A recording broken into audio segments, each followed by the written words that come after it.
Hello friends, मैं विनय निर्भीक। Friends, आपके फिर से चैनल पर स्वागत है। फ्रेंड, जैसा कि आप लोग जान रहे हैं, पुरानी भर्तियों को अभी तक पूरा नहीं किया गया है। 2018 में बात कर रहा हूँ। चाहे आरआरसी ग्रुप डी हुआ, चाहे आरआरबी एएलपी टेक्नीशियन हुआ, ये सारी भर्ती अभी तक अटकी हुई हैं, अभी तक पूरी तरीके से ज्वाइनिंग नहीं हो पाई हैं। बट रेल मंत्री साहब कह रहे हैं कि सारी भर्तियों की ज्वाइनिंग करा दी गई है।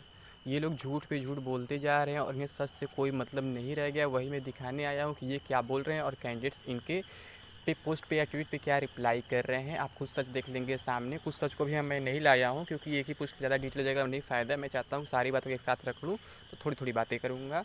तो ये बोल रहे हैं कि सभी उम्मीदवार ट्रेनिंग पर जा चुके हैं, जबकि अभी तक कितनों को ज्वाइनिंग लेटर तक नहीं मिला है। ये बात हो रहा है आरआरबी CN 01 2018 का और आरआरबी CN 02 2018 का। और अभी जो न्यू वैकेंसी मान लीजिए आई है अभी तक, जिसका एग्ज़ाम नहीं, उसके बारे में भी कुछ खबर है। आरआरबी एनटीपीसी 2019-20 और आरआरसी ग्रुप डी 2019-20। तो हम एक एक करके सारी बातें देखते हैं कि हमारे जो रेल मंत्री साहब है वो क्या कह रहे हैं और क्यों अपना मजाक बनवा रहे हैं। एक बार देख लेते हैं, फिर आप लोग खुद समझें। जो लोग जूझ रहे हैं, उस चीज़ को झेल रहे हैं, उनको मालूम हो कि रेल मंत्री साहब बिल्कुल झूठ बोल रहे हैं। अभी तक ज्वाइनिंग कंप्लीट नहीं हुई है कहीं भी। हर एक जोन में कुछ ना कुछ बचा हुआ है और अभी तक किसी का भी बैलेंस पैनल नहीं आया। बैलेंस पैनल का मतलब होता है कि भर्ती कंप्लीट हो चुकी है। बैलेंस पैनल को ही फाइनल पैनल बोलते हैं, जहाँ नौकरी के बाद भी कुछ लोगों को निकाल दिया जाता है। अगर कहीं कोई इश्यू बाद में मिलता है तो जो लोग पैसा देकर सेलेक्ट हो जाते हैं, कहीं किसी का मेडिकल में प्रॉब्लम है, कहीं किसी का डॉक्यूमेंट में प्रॉब्लम है, तो बाद में अगर चेक करने पर मिल जाते हैं तो उनको बाहर कर दिया जाता है। तो अभी तक बैलेंस पैनल किसी भी बोर्ड का नहीं आया किसी भी भर्ती में, चाहे मैं एएलपी टेक्नीशियन की बात करूँ या फिर ग्रुप डी की बात करूँ। ठीक है, तो मैं जिस भी बात कर रहा हूँ कि कहाँ ये झूठ बोल रहे हैं, उसको मैं दिखाना चाह रहा हूँ फ्रेंड्स आप लोग को अभी। तो ये देख, ये एक एक करके देखते हैं। देखिए, ये बात है अभी गोरखपुर की। Piyush Goyal office, railway recruitment board Gorakhpur ने जारी किए 882 उम्मीदवारों के अपॉइंटमेंट। 397 की हुई पोस्टिंग और 485 कैंडिडेट की चल रही है ट्रेनिंग। सोशल मीडिया में फैलाए जा रहे भ्रामक और असत्य प्रचार और अफवाहों से भ्रमित ना हो। अब ये सोशल मीडिया को दोषी ठहरा रहे हैं, जहां कैंडिडेट्स अपनी मांग रख रहे हैं कि हमें ज्वाइनिंग दो, तो ये उन्हें भ्रामक और अफवाह बोल रहे हैं। जबकि आप सभी को मालूम होगा कि ये वैकेंसी बढ़ गई थी। पहले क्या था कि ये 35,000 कुछ था, फिर 62,000 कुछ कर दिया गया था। मैं एग्जैक्टली यहाँ नहीं लेके चल रहा हूँ, डेटा आप लोग को मालूम ही होगा। तो फिर क्या हुआ था यहाँ पे, तो गोरखपुर की जो वैकेंसी हो गई थी ये 1600 कुछ हो गई थी और यहाँ 882 की ही बात कर रहे हैं केवल। तो बाद में इन लोगों ने क्या क्लेरिफिकेशन दिया कि ये टाइपिंग एरर हो गया था, इतने पोस्ट थे ही नहीं एएलपी के गोरखपुर में। ठीक है, तो इसीलिए उस चीज़ को दिखा नहीं रहे। ये कह रहे हैं सोशल मीडिया की भ्रामक खबरें हैं, जबकि ऐसा हुआ है कि 1600 कुछ पोस्ट मैं बता रहा हूँ, उतने पोस्ट पे क्या हुआ है, लड़कों का नाम पैनलिस्ट में आ गया, यानी उतने लड़कों का नाम आ गया है। अब इनके ऊपर ये बोझ बन गया है कि ये उन्हें एडजस्ट कहाँ करे, क्योंकि पैनल में जब नाम ये दिए हैं और नोटिफिकेशन में ये लोग बताएं कि इतनी वैकेंसी है, तो ये इनकी गलती है, कैंडिडेट्स की गलती नहीं है। कैंडिडेट्स 4-5 स्टेज पार करके वहाँ तक पहुँचे हैं। पहले प्रीलिम्स दिए, फिर मेंस दिए, शाइको दिए, मेडिकल दिए, बहुत सारे स्टेज होते हैं एएलपी, आपको मालूम होगा। ठीक है, तो ये 1600 कुछ पोस्ट था लगभग, तो जिसको ये लोग अब क्या कह रहे हैं, टाइपो एरर बोल दिए। अब इन लोग के ऊपर अब ये कह रहे हैं कि दूसरे जोन वाले क्या करें, इनको एडजस्ट करें, कहीं भी इनको एडजस्ट किया जाए। बट ये बात ये ओपनली यहाँ नहीं बता रहे हैं। एक यहाँ केवल किसकी चर्चा करें, 882 की, जितना पहले नोटिफिकेशन में था। जबकि सभी को मालूम है कि वैकेंसी बाद में इंक्रीज़ हुई थी, तो वही हाल गोरखपुर में भी हुआ था। बट ये लोग एक्सेप्ट नहीं कर रहे हैं कि वैकेंसी इंक्रीज़ हुई थी, ये बोल रहे हैं कि मात्र एक टाइपो एरर है। तो फ्रेंड्स, देख लीजिए कितना मतलब कि गलत हो रहा है कैंडिडेट्स के साथ। अब दिखाते हैं आगे कैंडिडेट्स का क्या रिप्लाई है इनके ट्वीट पे, ये देखते हैं। तो ये देखिए friends, selected ALP candidate, sir स्पष्टीकरण नहीं, हमें नियुक्ति दीजिए। पिछले 10 महीने से पैनल के अलावा कोई भी दूसरा अपडेट एनईआरजीकेपी के वेबसाइट पे नहीं है। क्या यही पारदर्शिता है? साहब हमें अब और गुमराह मत करिए, कम से कम वेबसाइट पे डिवीज़न अलॉटमेंट का लिस्ट ही जारी कर दीजिए। यानी कि अभी इनका लिस्ट ही जारी नहीं हुआ है और ये बोल रहे हैं कि हम ज्वाइनिंग करा चुके हैं और ट्रेनिंग भी दिलवा रहे हैं। अब आप सोच लीजिए कि कितना बड़ा ये झूठ बोल रहे हैं। और यही हाल सेम ग्रुप डी का भी है। बहुत सारे कैंडिडेट से परेशान है, बहुत सारे जोन के, चाहे भोपाल जोन हुआ, गुवाहाटी जोन हुआ, गोरखपुर जोन हुआ, अहमदाबाद जोन, कोई भी जोन हुआ अभी कंप्लीट नहीं हुआ कहीं भी, और ये उसको भी इंक्लूड कर दे रहे हैं कि वहाँ भर्तियाँ कंप्लीट हो गई हैं। तो अब लगता है ये लोग चुनाव में क्या होता है, इसका फ़ायदा उठाना चाहते हैं कि हम भर्तियाँ कंप्लीट कर ली हैं और नई भर्ती कराने जा रहे हैं। जैसा कि अभी न्यूज़ आ रहा है आरआरबी एनटीपीसी का और आरसी ग्रुप डी का जो नई वैकेंसी आई है, उसको भी लोग बोल रहे हैं कि हम कराएंगे बहुत जल्द, बस कोरोना को शुरू हुए। बस सच्चाई तो ये फ्रेंड्स, मैं बार बार बता चुका हूँ कि ये वैकेंसी अभी नहीं होने वाली है। ये कोरोना का बीच में एक बहाना मिल गया है, क्योंकि सबसे बड़ा चुनाव है फ्रेंड्स यूपी का, जो 2022 में होने वाला है। तो ये लोग जून 2021 से पहले कोई एग्ज़ाम नहीं कराने मारने वाले हैं। ये किसी भी बहाने से टालते रहेंगे, लगातार टालते रहेंगे। अभी कोरोना का बहाना कर रहे हैं, बाद में कोई और रीज़न आ जाएगा, बाद में एकदम शांत बैठ जाएंगे, इस पर कोई चर्चा ही नहीं करेंगे। अभी मान लीजिए बिहार चुनाव, उसको देखते हुए लोग कोरोना का नाम ले रहे हैं ताकि हम बिहार चुनाव में इसका फ़ायदा उठा सकें। और जो बेरोज़गार युवा है वो क्या होता है, इनके पॉलिटिक्स में आ जाता है आसानी से और फिर इन्हें वोट दे बैठता है, तो ऐसा कुछ होता है। ठीक है, तो अभी ये झूठ पे झूठ बोलते हैं। अब इसके आगे देख लेते हैं कैंडिडेट्स क्या बोल रहे हैं। ये तो मान लीजिए इनका हो गया। नेक्स्ट क्या है, इन्हीं का। माननीय पीयूष गोयल जी, हम लोगों को बहुत खुशी हुई कि अपने आरआरबी गोरखपुर के कैंडिडेट के मैटर को संज्ञान में लिया, पर आपसे एक रिक्वेस्ट है कि हम लोगों का जोन ट्रांसफ़र जल्द से जल्द करा दीजिए, कराकर ज्वाइनिंग कराइए। बहुत दुख होता है ये सोचकर कि हमसे कम मार्क्स वाला ट्रेनिंग कर रहा है और हम लोग न्याय के लिए तरस रहे हैं। मतलब पूरा नहीं लिख पाइए, जानते हैं उसमें वर्ड लिमिट होता है ट्विटर पे। तो यानी कि यहाँ पे क्या हुआ गोरखपुर जोन में फ्रेंड्स, कि कुछ लोगों जो कम मार्क्स हैं उनका पहले ही ज्वाइनिंग हो गया है और ट्रेनिंग के लिए चले गए। जिनका अधिक मार्क्स है उनको रोक दिया गया है, कह रहे हैं कि हमारे पास सीट नहीं है। अब क्यों सीट नहीं है, जब आपने सीट बढ़ाया था, सभी को मालूम होगा पूरे देश में सीटें बढ़ाई गई थी, केवल गोरखपुर में नहीं बढ़ाई गई थी। सीटें बढ़ाई गई, उसके बाद आप मेंस कराए, प्रीलिम्स के रिजल्ट आने के बाद से सीट बढ़ाई गई थी, या प्रीलिम्स के एग्ज़ाम होने के बाद भी सीट बढ़ाई गई थी। उसके बाद मेंस कराएँ आप, फिर मेडिकल साइको सब कुछ करा लिए, तब आपको ख्याल नहीं आया। पैनलिस्ट दी तब आपको ख्याल नहीं आया। जब आप ज्वाइनिंग देने की बारी आ रही है तब आप कह रहे हैं कि इतनी सीट है नहीं, ये टाइपिंग एरर हो गया है। आप लोग को इसका न्यूज़ मिला ही होगा, जो लोग गोरखपुर के आसपास के होंगे वो जानते ही होंगे।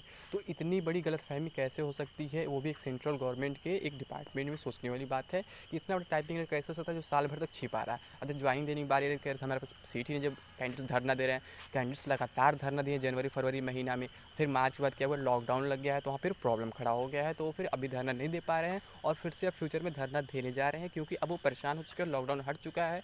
अब वो कोरोना देखेंगे तो फिर अपनी नौकरी नहीं पा पाएंगे। तो इसीलिए वो कह रहे हैं कि अगर आपके गोरखपुर में इतना सीट नहीं है तो हमें दूसरे जोन में ट्रांसफ़र कर दीजिए ताकि हमारी ज्वाइनिंग हो सके। क्योंकि ऐसा बोर्ड ने भी कहा है कि अब जिनका पैनल लिस्ट में नाम आ गया उन्हें हम बाहर नहीं करेंगे, उन्हें कहीं ना कहीं एडजस्ट करेंगे। दूसरे जोन से रिक्वेस्ट कर रहे हैं कि वो अपने में ही ट्रांसफ़र कर लें और अपने जोन में ही ज्वाइनिंग दे दे। और आगे देखते हैं क्या फ्रेंड्स, ये देखिए नेक्स्ट, एएलपी इलेक्ट्रिकल इंजीनियर। बहुत अच्छा लगा ये देखकर कि अब खुद रेल मंत्रालय भी हमारी बेरोज़गारी का मजाक उड़ा रहा है। ये कैसी विडंबना है कि अभी 50% से अधिक एएलपी कैंडिडेट की ज्वाइनिंग नहीं हुई है। सरकार और मंत्रालय खुद से खुद की पीठ थपथपा रहा है। हम गोरखपुर जोन के चयनित एएलपी हैं। अब सोच लीजिए, जब ये कैंडिडेट बोल रहे हैं कि 50% से अधिक लोगों की अभी तक ज्वाइनिंग नहीं हो पाई है, बट ये मंत्री साहब क्या बोल रहे हैं कि वैकेंसी कंप्लीट हो चुकी है और सबकी ट्रेनिंग करा रहे हैं, ज्वाइनिंग कंप्लीट हो चुकी है। ये खुद पीठ थपथपा रही है। फ्रेंड्स, मैं नहीं बोल रहा हूँ, ये कैंडिडेट्स ही बोल रहे हैं, जो सेलेक्टेड कैंडिडेट्स हैं जिनकी अभी तक ज्वाइनिंग नहीं हो पाई है। ठीक है, अब आगे देखते हैं एक चीज़ और। अब ये देखिए, इसी में देखिए क्या है, भारतीय रेल द्वारा विश्व की सबसे बड़ी भर्ती प्रक्रिया पूर्ण कर 40,000 से अधिक उम्मीदवारों को नियुक्ति पत्र जारी कर दिया गया। योग्य और ऊर्जा से भरे यह युवा अब भारतीय रेल में अपनी सेवाएं देते हुए रेलवे को और अधिक सुविधाजनक, सुरक्षित और सुगम बनाएंगे। ये जागरण की न्यूज़ को शेयर करते हुए लिखे हैं। जागरण में क्या है, रेलवे रिक्रूटमेंट, भारतीय रेलवे ने पूरी की विश्व की सबसे बड़ी भर्ती प्रक्रिया 40,220 उम्मीदवार। जबकि इसमें क्या था, देखिए यहाँ साफ साफ लिखा हुआ है कि 64,371 पद था। अब आप सोच सकते हैं 64,371 पद में ये लोग कितने पे ज्वाइनिंग दिए, 40,420, और ये बोल दें कि वैकेंसी कंप्लीट हो चुकी है। तो ये अब क्या बोल रहे हैं कि ये जो 64,371 था ये टाइपिंग एरर था, ये इतने पोस्ट नहीं थे, पोस्ट तो केवल 40,240 ही थे। तो अब ये किसकी गलती है फ्रेंड्स, सवाल ये उठता है किसकी गलती है। आप लोग खुद सोचिए कि ये साल भर तक क्या करते हैं। मैं फिर इस बात को रिपीट नहीं करूँगा, मैंने इस पर भी रिएक्ट किया और कमेंट किया, मैं दिखा देता हूँ।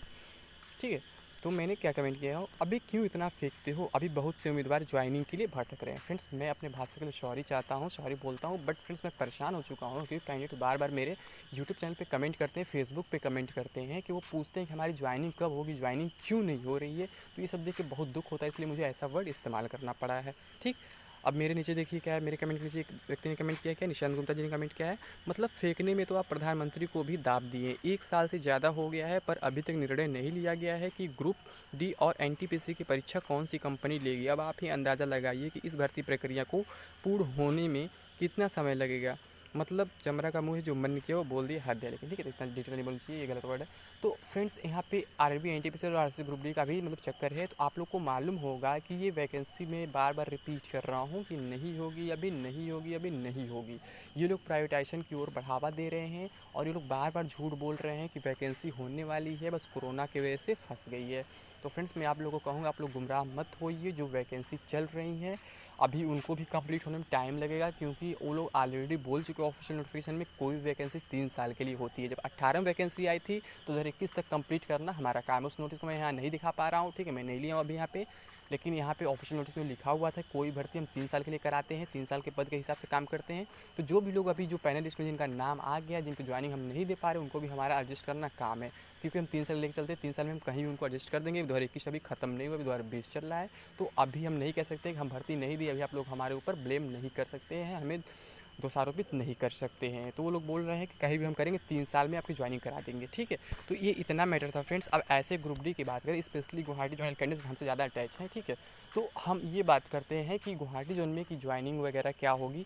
तो फ्रेंड्स मैं बता दूं कि अभी जो आपकी प्रोसेस चल रही है, अभी जितने ही पैनल आए हैं, अभी शायद कुछ लोग का डिवीजन अलॉटमेंट फिर से हो गया है, बट ज्वाइनिंग अभी नहीं होने वाली है, बिकॉज जो कोरोना वायरस चल रहा है वो लगातार बढ़ते जा रहा है। अब क्या हो गया, लगातार 15 या 16 हज़ार मरीज़ एक दिन में मिल रहे हैं, जब पहले क्या था 500-600 मिलते थे और लॉकडाउन लग गया था। तो आप सोच सकते हैं, वो तो मान लो शायद 20-25 दिन में तो लॉकडाउन लग गया था, छोड़ दीजिए। तो अभी क्या 15-16 हज़ार मिल रहे हैं, तो अभी क्या भले ही लॉकडाउन नहीं है, लॉकडाउन ओपन हो गया, बट सिचुएशन पहले से बहुत ज़्यादा क्रिटिकल हो गया है।